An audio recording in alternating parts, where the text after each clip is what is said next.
Give me some sunshine, give me some veg, give me another chance, wanna grow up once again. Give me some sunshine, give me some veg, give me another chance, wanna grow up once again. सारी उम्र तो मर मर के जी लिए, एक पल तो अब हमें जीने दो सारी उम्र तो मर मर के जी लिए, एक पल तो अब हमें जीने दो। हेलो फ्रेंड्स, कैसे हैं आप सब? उम्मीद करता हूं मैं आप बहुत बेहतर होंगे। दोस्तों, पुनः आप सभी का आपके अपने यूट्यूब चैनल डीसीसी विनय सर पर हार्दिक स्वागत है। दोस्तों, आज के वीडियो लेक्चर में हम लोग बात करेंगे reflection of light by spherical mirrors, जो रे ऑप्टिक्स का पहला चैप्टर है। कक्षा 10 और 12 के लिए उसका पार्ट 6 डिस्कस हम लोग करेंगे। पार्ट 6 जो आज का लेक्चर है दोस्तों, ये न्यूमेरिकल की दृष्टि से बहुत इंपॉर्टेंट लेक्चर है। अगर आप इसको समझते नहीं हैं तो आपको इस चैप्टर के जितने भी न्यूमेरिकल बनते हैं, अर्थात reflection of light by spherical mirrors का जो चैप्टर है, इसमें जितने भी इंपॉर्टेंट न्यूमेरिकल बनते हैं आप इजिली सॉल्व नहीं कर पाएंगे। इसलिए ये लेक्चर आपके लिए बेनिफिशियल होने वाला है। तो सबसे पहला टॉपिक आज का जो हम लोग डिस्कस करेंगे वो है चिन्ह परिपाटी का नियम। चिन्ह परिपाटी का नियम।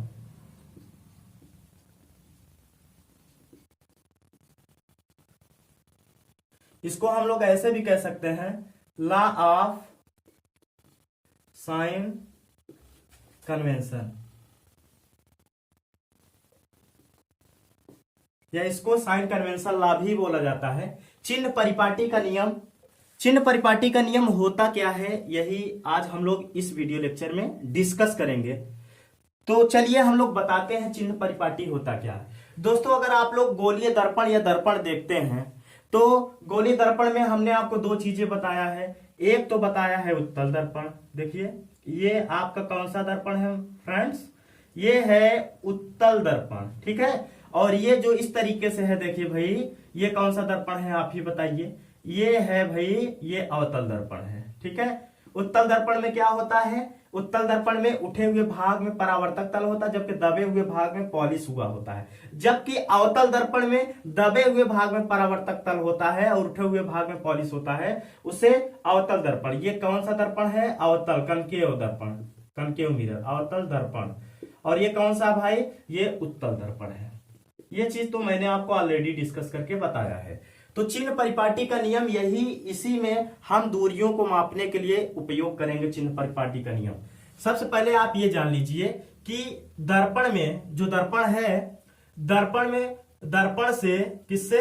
दर्पण से वस्तु की दूरी, वस्तु की दूरी, जो डिस्टेंस ऑफ ऑब्जेक्ट होता है फ्रॉम मिरर, दर्पण से, उसको हम लोग लेते हैं u से। इसको किससे रिप्रेजेंट करेंगे? u, स्मॉल u से रिप्रेजेंट करेंगे। ये ध्यान दीजिएगा, मोस्ट इंपॉर्टेंट है कि distance of object from mirror, दर्पण से वस्तु की दूरी को हम लोग u से दिखाते हैं। और दूसरा जो है दर्पण से प्रतिबिंब की दूरी, प्रतिबिंब की दूरी, इंग्लिश में कहेंगे distance of image from mirror. दर्पण से प्रतिबिंब की दूरी को हम लोग v से दिखाएंगे। किससे दिखाएंगे? ये स्मॉल u है, स्मॉल v है, आप लोग देख लीजिएगा, इसी से हम लोग रिप्रेजेंट करेंगे। तीसरा जो होता है दर्पण की फोकस दूरी जो होती है, अर्थात दर्पण की फोकस दूरी, फोकस दूरी, जिसको फोकल लेंथ ऑफ मिरर बोलेंगे, जिसको हम लोग दिखाएंगे स्मॉल एफ से। ये तो मैंने पहले भी बताया है, इसको हम लोग स्मॉल एफ से दिखाएंगे। चाहे समतल दर्पण हो, चाहे अवतल दर्पण हो, चाहे उत्तल दर्पण हो, सभी के लिए सभी कंडीशन हम आपको बता रहे हैं। और दर्पण की, ध्यान दीजिए भाई, दर्पण की वक्रता त्रिज्या, मेनली वक्रता त्रिज्या डिस्कस होता है स्फेरिकल मिरर का, गोलीय दर्पण का, इसलिए आप लोग इसका संदर्भ गोलीय दर्पण से निकालिएगा।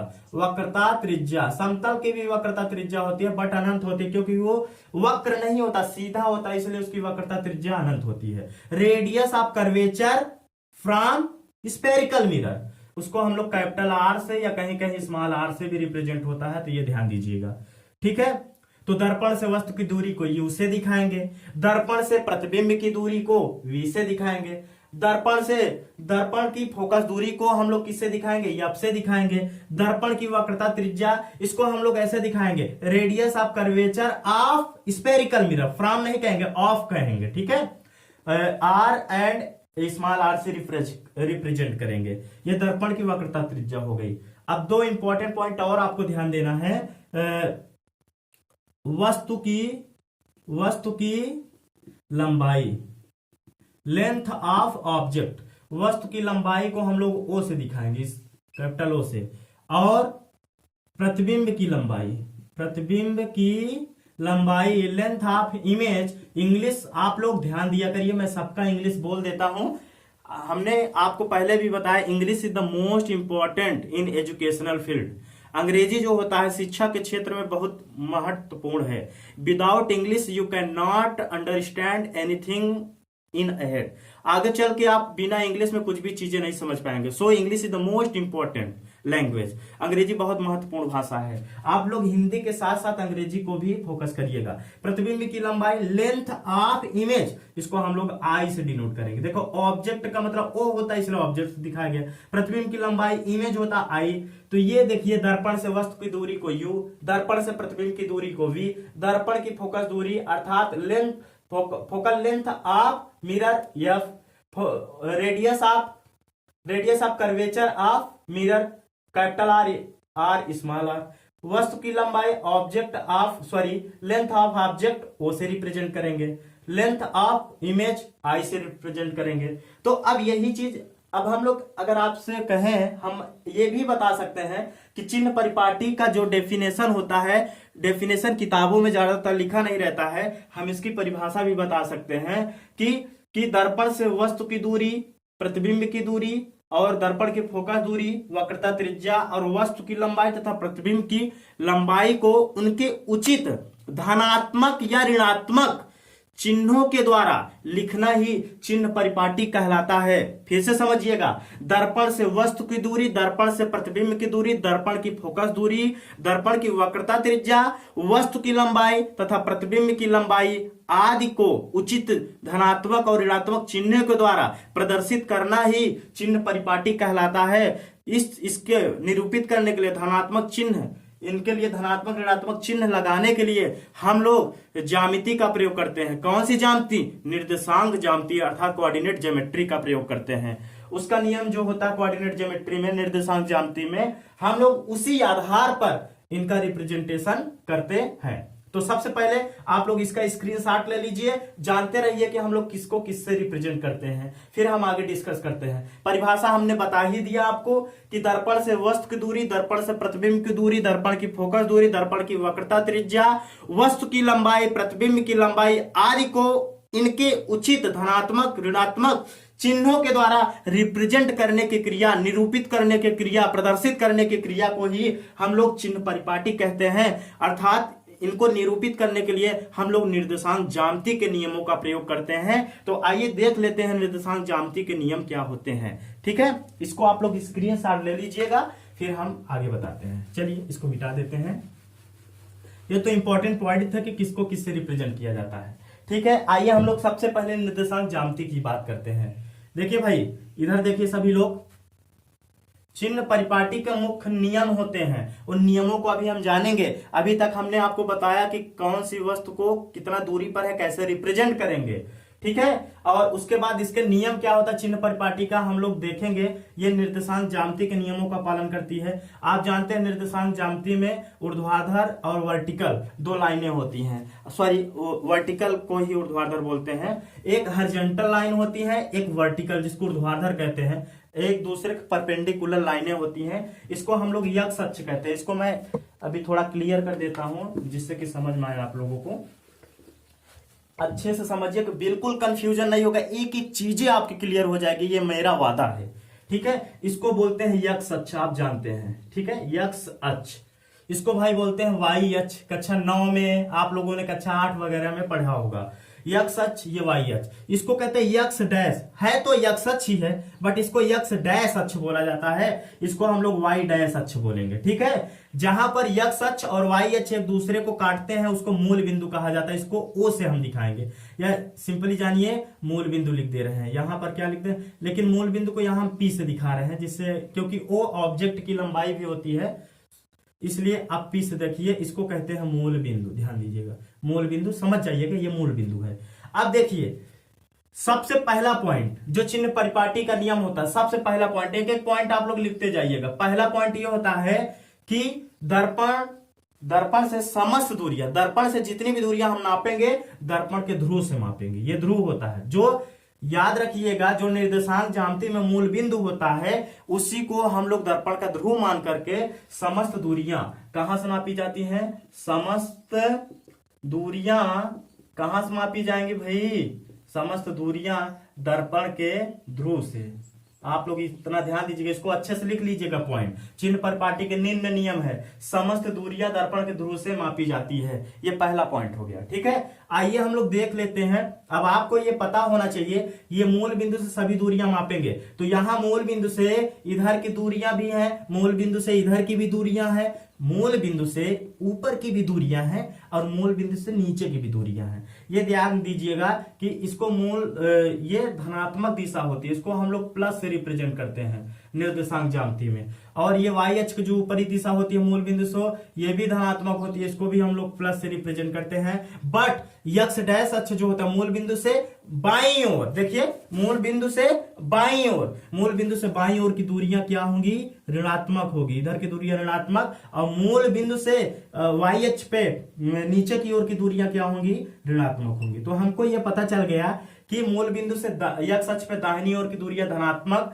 मूल बिंदु से यक्स अक्ष पे बाईं ओर की दूरियां ऋणात्मक, और मूल बिंदु से वाई अक्ष के ऊपर की दिशा में मापी गई दूरियां धनात्मक और नीचे की दूरियां क्या होती हैं, ऋणात्मक। यह निर्देशांक ज्यामिति का ही नियम कहता है। इसी नियम का फॉलो करके हम लोग चिन्ह परिपाटी का नियम बताएंगे। तो आइए देखते हैं। सबसे पहले मैं आपको स्फेरिकल मिरर बना के इसमें बताता हूं। देखिए ये कौन सा दर्पण है भैया, ये आपका है, हम बता रहे हैं ये है आपका कौन सा दर्पण, अवतल दर्पण। उभरा हुआ भाग पॉलिश है जबकि दबा हुआ भाग क्या है, चिकना है। तो ये कौन सा दर्पण होगा भाई, ये होगा अवतल दर्पण। इसी में दूसरा भी बना देते हैं, कंफ्यूजन बिल्कुल नहीं रहेगी।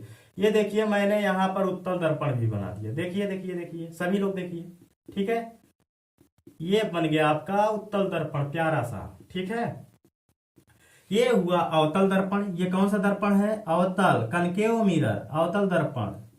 इट इज उत्तल दर्पण, it's known as convex mirror, convex mirror. अवतल दर्पण कनकेव मिरर, उत्तल दर्पण कन्वेक्स मिरर।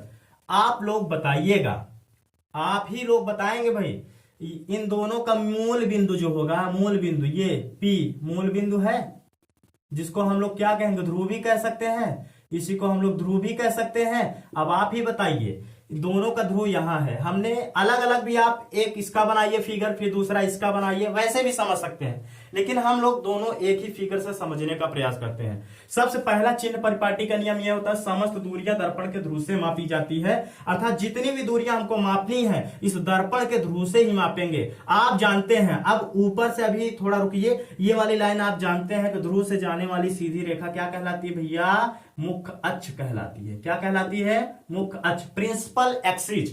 तो ये पूरा प्रिंसिपल एक्सिस है क्या, आप ही बताइए, ये पूरा प्रिंसिपल एक्सिस है, बिल्कुल है। अब आप बताइएगा, जरा ध्यान देना।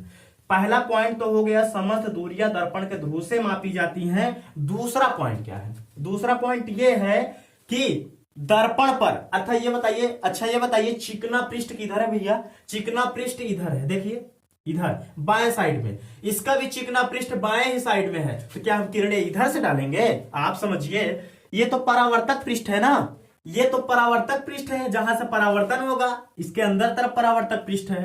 और जबकि पॉलिश वाला भाग तो इधर है दाहिने साइड में, इसका भी पॉलिश वाला भाग दाहिने साइड में है, कलई किया हुआ भाग दाहिने साइड में है, तो इधर से किरणें डालोगे तो क्या परावर्तन होगा, किरणें तो इधर से डालना पड़ेगा, चाहे ये नहीं रहेगा तो इस पे जाएगा, ये है तो इस पे जाएगा। अब आप बताइए, इसका मतलब ये हुआ, हमारा कहने का मतलब ये हुआ कि दर्पण पर किस पर भैया? दर्पण पर प्रकाश की किरणें सदैव बाईं ओर से आपतित की जाती हैं। किधर से? बाईं ओर से। इसका मतलब यहां ध्रुव है तो इधर से किरणें आपतित होंगी। तो दूसरा पॉइंट यह निकल के आया कि किरणें सदैव किधर से आपतित होंगी? सदैव बाईं ओर से, बाईं ओर से आपतित होती हैं। पहला पॉइंट आया, समस्त दूरियां दर्पण के ध्रुव से मापी जाती हैं। दूसरा पॉइंट ऐसे लिखेंगे आप लोग, ये तो मैंने ऐसे लिख दिया। दूसरा पॉइंट आप लोग लिखिएगा कि दर्पण पर प्रकाश की किरणें सदैव बाईं ओर से आपतित होती हैं। इसका मतलब बाईं ओर से आएंगी, क्योंकि परावर्तक तल बाईं ओर है, तो परावर्तन कराने के लिए हम लोग बाईं ओर से ही किरणें डालेंगे। पता चला कि हम दाहिनी ओर से किरणों को डाल दिए, और दाहिनी ओर से डालने पर ये किरणें क्या होंगी? परावर्तन कुछ हो ही नहीं है, क्योंकि यहाँ पर ट्रांसपेरेंट, ये चिकना, ये तो पॉलिश हो गया। पॉलिश में परावर्तन होगा बट हमको विजिबल नहीं होगा, दिखाई नहीं देगा।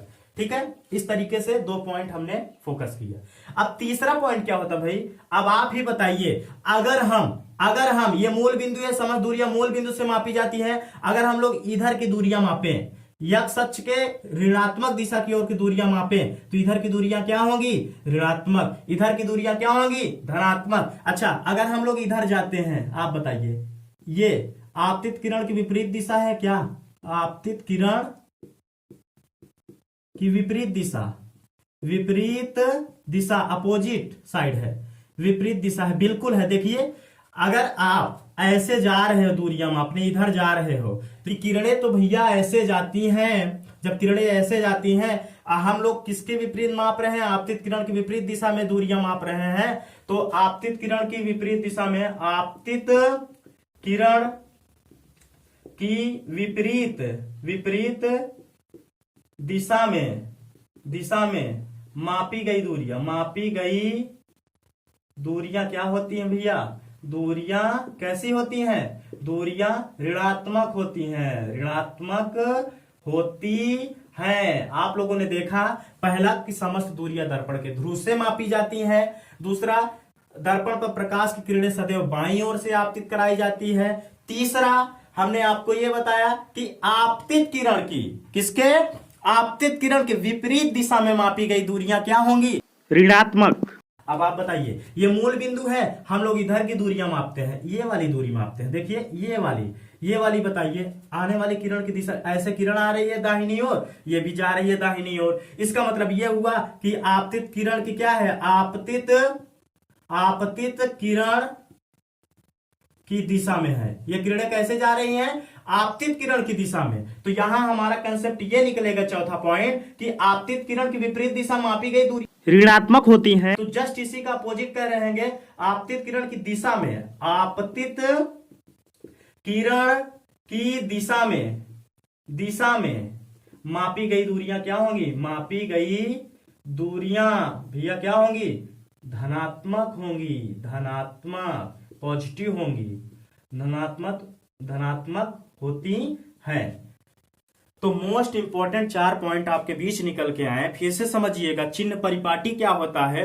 वस्तु की दूरी u, प्रतिबिंब की दूरी v, फोकस दूरी f, वक्रता त्रिज्या r, वस्तु की लंबाई o, प्रतिबिंब की लंबाई i आदि के उचित चिन्हों, धनात्मक और ऋणात्मक चिन्हों के द्वारा रिप्रेजेंट करने की क्रिया ही चिन्ह परिपाटी कहलाती है। चिन्ह परिपाटी की क्रिया करने के लिए, अर्थात उचित धनात्मक ऋणात्मक चिन्ह लगाने के लिए हम लोग निर्देशांक ज्यामिति के नियमों का पालन करते हैं, वही हम लोग पालन कर रहे हैं। देखिए, तो सबसे पहला पॉइंट हमारा निकल के आता है कि जितने चिन्ह परिपाटी का पहला नियम क्या हो सकता है? हम कह सकते हैं कि समस्त दूरियां दर्पण के ध्रुव से मापी जाती हैं। दूसरा पॉइंट क्या होता है कि दर्पण पर प्रकाश की किरणें सदैव बाईं ओर से आपतित कराई जाती है। क्यों कराई जाती है, हमने रीजन भी बता दिया। तीसरा पॉइंट हम ये ध्यान देंगे कि आपतित किरण की दिशा में मापी गई दूरियां धनात्मक होंगी और आपतित किरण की विपरीत दिशा में मापी गई दूरियां क्या होंगी?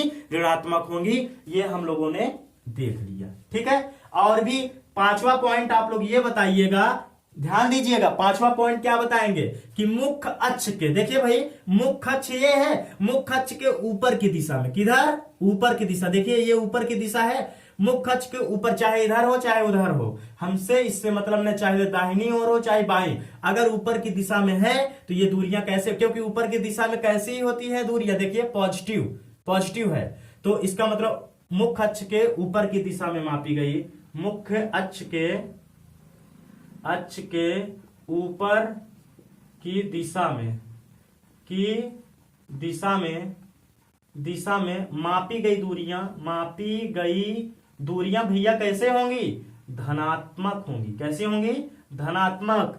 क्यों, क्योंकि ऊपर की दिशा में पॉजिटिव, ऊपर की दिशा में पॉजिटिव। क्यों पॉजिटिव, क्योंकि मुख्य अक्ष से सभी दूरियां मापी जाती हैं। अब मुख्य अक्ष के ऊपर वाई अक्ष होता है धनात्मक दिशा वाला, तो ऊपर जाएंगे, ऐसे जाओगे आप तो धनात्मक होगा, नीचे आओगे तो क्या होगा बताओ, नीचे आओगे तो क्या होगा, यहां तो ऋणात्मक है, बिल्कुल। नीचे की दिशा में मापी गई दूरियां क्या होंगी भैया, नीचे की दिशा में मापी गई दूरियां क्या होंगी, ऋणात्मक। तो यहां पर छठवां पॉइंट हमारे बीच निकल कर आएगा, ये छठवां पॉइंट। आप ये बता सकते हैं कि मुख्य अक्ष के विपरीत, सॉरी, मुख्य अक्ष के नीचे की दिशा में, किधर, नीचे की दिशा में मापी गई दूरियां क्या होंगी, ऋणात्मक होंगी। 6 मोस्ट इंपॉर्टेंट पॉइंट आपके बीच निकल के आए। तो आप लोग इसको पूरा बनाइएगा बेहतरीन तरीके जैसे हमने बनाया है, जिससे कि आपको बेहतर ढंग से सभी कंसेप्ट एकदम समझ में आए। इसको आप लोग स्क्रीनशॉट ले लीजिए, फिर हम आगे बात करते हैं, ठीक है। उम्मीद करते हूं मैं कि ये वीडियो आपको पसंद आया है, ठीक है। सबसे पहले आप लोग एक चीज ध्यान दीजिएगा कि समस्त दूरियां ध्रुव से मापी जाएंगी। आपतित किरणें किधर से आएंगी, बाईं ओर से। आपतित किरण की दिशा में मापी गई दूरियां क्या होंगी, धनात्मक। आपतित किरण की विपरीत दिशा में मापी गई दूरियां क्या होंगी, ऋणात्मक। ये मुख्य अक्ष के ऊपर की दिशा मापी गई दूरियां धनात्मक, मुख्य अक्ष के नीचे की दिशा मापी गई दूरियां क्या होंगी, ऋणात्मक होंगी। ऊपर की धनात्मक, नीचे की ऋणात्मक। यही है चिन्ह परिपाटी का नियम। अब आप बताए भाई, ये बताइए इसका फोकस किसका, अवतल दर्पण का, या अवतल, ये गोला इधर है तो इसका फोकस भी तो इधर ही होता है। इसका मतलब ये हुआ कि इधर की दूरियां क्या होती है, ऋणात्मक, और इसका फोकस, ये देखिए अवतल दर्पण, उत्तल दर्पण का गोला इधर है तो इसका फोकस इधर होगा। इसका मतलब 7वां पॉइंट हम ये बता सकते हैं, क्या बता सकते हैं, कि अवतल दर्पण की फोकस दूरी इधर है तो इसकी फोकस दूरी क्या होगी, इसकी फोकस दूरी ऋणात्मक होगी, अर्थात माइनस में होगी। जबकि उत्तल दर्पण, देखिए भाई उत्तल दर्पण ऐसे है, इसका फोकस इधर होगा तो उत्तल दर्पण की फोकस दूरी क्या होगी, धनात्मक होगी। तो ये पॉइंट आपको निकल के आया।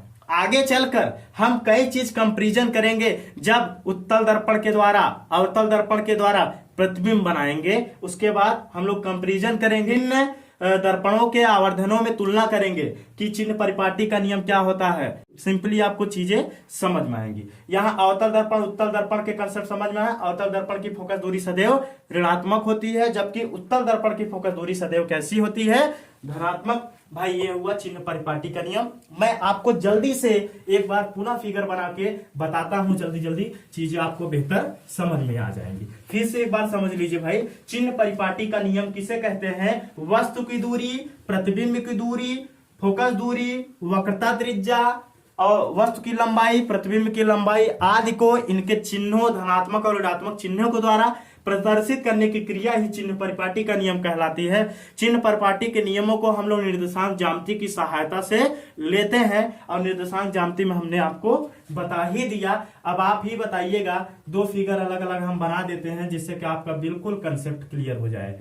आप बताइए भाई, ये बताइए चिन्ह परिपाटी ऐसे ही है। अब यहाँ पर P होगा, P मतलब इसके लिए तो मूल बिंदु होगा x अक्ष y अक्ष के लिए, बट दर्पण के लिए, अवतल दर्पण के लिए ध्रुव होगा। तो इधर की दूरियां क्या होंगी, ऋणात्मक, इधर की दूरियां क्या होंगी, धनात्मक, ऊपर की दूरियां क्या होंगी, पॉजिटिव। मुख्य अक्ष के ऊपर की दूरियां क्या होंगी, पॉजिटिव, और मुख्य अक्ष के नीचे की दूरियां क्या होंगी, निगेटिव। ये तो आप लोगों ने कंसेप्ट देख लिया, रटने की जरूरत नहीं है, क्योंकि आप जानते हैं मूल बिंदु से इधर की दूरी पॉजिटिव, इधर की दूरी पॉजिटिव, तो इधर गए तो पॉजिटिव, इधर गए तो पॉजिटिव। आप नियम याद करो, चाहे सिंपली आप चिन्ह पर ये निर्देशांक ज्यामिति के नियमों का पालन करिए, आप आसानी से कर लेंगे। ये धनात्मक क्यों हो जा रहा है, ये मुख्य अक्ष पर रखी वस्तु ऊपर की ओर है तो धनात्मक क्यों हो रहा है, क्योंकि आप जानते हैं वाई अक्ष के धनात्मक, वाई अक्ष के ऊपर की दिशा धनात्मक होती है इसलिए धनात्मक, और वाई अक्ष के नीचे की दिशा ऋणात्मक होती है इसलिए नीचे की दूरियां क्या होती हैं, ऋणात्मक, और बाईं ओर की दूरियां ऋणात्मक क्यों होती है? क्योंकि x अक्ष की ये ऋणात्मक दिशा है, इधर जाएंगे तो हम निगेटिव ही पाएंगे, और इसलिए इसको आपतित किरण के विपरीत बोला जाता है, क्योंकि किरणें ऐसे चलती है, ये दूरियां हम इधर माप रहे हैं, इसलिए ये ऋणात्मक माना जाता है। इसी तरीके से आप लोग अवतल उत्तल दर्पण में भी देख सकते हैं। देखिए उत्तल दर्पण में ऐसे रहेगा। अब बताइए आप उत्तल दर्पण में अब इधर की दूरियां, इधर जाओगे निगेटिव, इधर जाओगे पॉजिटिव, ऊपर जाओगे पॉजिटिव, सब में वही कंसेप्ट, नीचे आओगे निगेटिव। तो आप जानते हैं इसका गोला इधर है, ठीक है, इसका गोला इधर है, इसका फोकस इधर होगा, इसका वक्रता त्रिज्या इधर होगी, ठीक है, वक्रता त्रिज्या ये स्मॉल कैपिटल आर या स्मॉल आर, ये फोकस दूरी इधर रहेगा, इसका वक्रता केंद्र सी इधर रहेगा, तो यहां से यहां तक की दूरी आर हो जाती है, फोकस यहां रहेगा, तो यहां से यहां तक की दूरी फोकस दूरी हो जाती है। तो जब इधर सब दूरियां हैं तो इधर की दूरियां तो क्या है? ऋणात्मक। तो इसका मतलब अवतल दर्पण की फोकस दूरी ऋणात्मक होती है, उत्तल दर्पण का इधर है, इसलिए इसकी फोकस दूरी क्या होगी? धनात्मक। जब इसका फोकस दूरी ऋणात्मक है तो वक्रता त्रिज्या भी ऋणात्मक होगी, क्योंकि इधर ही है, और इसकी वक्रता त्रिज्या क्या होगी? पॉजिटिव होगी, ठीक है, इसकी वक्रता त्रिज्या क्या होगी? निगेटिव होगी। ठीक है फ्रेंड, ये तो हमने डिस्कस किया कि चिन्ह परिपाटी का नियम। मैं उम्मीद करता हूं कि चिन्ह परिपाटी में अब आपको कंफ्यूजन बिल्कुल नहीं होगा। आप लोग इसको नियमों को लिखिएगा और इंग्लिश पे विशेष फोकस करिएगा, क्योंकि मैंने पहले भी बता दिया कि English is the most important in educational field. अंग्रेजी शिक्षा के क्षेत्र में बहुत महत्वपूर्ण पहलू निभाता है। तो दोस्तों उम्मीद करता हूं कि आपको बहुत ही बेहतरीन ये लेक्चर लगा होगा। चीजों को रोक रोक करके लेक्चर बनाइएगा, स्क्रीनशॉट लीजिएगा, और लेक्चर देख करके भाई उसका नोट्स जरूर बनाइएगा। मैं पूरा उम्मीद दिलाता हूं कि आज के बाद आपको रे ऑप्टिक्स में जो आपके अकॉर्डिंग टू योर पैटर्न है, आपके सिलेबस के अकॉर्डिंग आपको कंफ्यूजन कभी नहीं होगा। आप इसका न्यूमेरिकल लगाएंगे तो चीजें और बेहतर समझ में आएगी। चिन्ह परिपाटी का नियम जितना भी हम लोगों ने पढ़ा है, आगे चल के हम इसका एनालिसिस करेंगे। किसके थ्रू? जब हम आपको उत्तल दर्पण के द्वारा प्रतिबिंब बनना, अवतल दर्पण के द्वारा प्रतिबिंब बनना सिखा देंगे, और आपको मैं बता दूंगा कि रेखीय आवर्धन क्या होता है, तब आप इसको और बेहतर ढंग से समझ पाएंगे, क्योंकि तब न्यूमेरिकल की दृष्टि से इंपॉर्टेंट हो जाता है। आज के लिए इतना ही रखते हैं दोस्तों, धन्यवाद।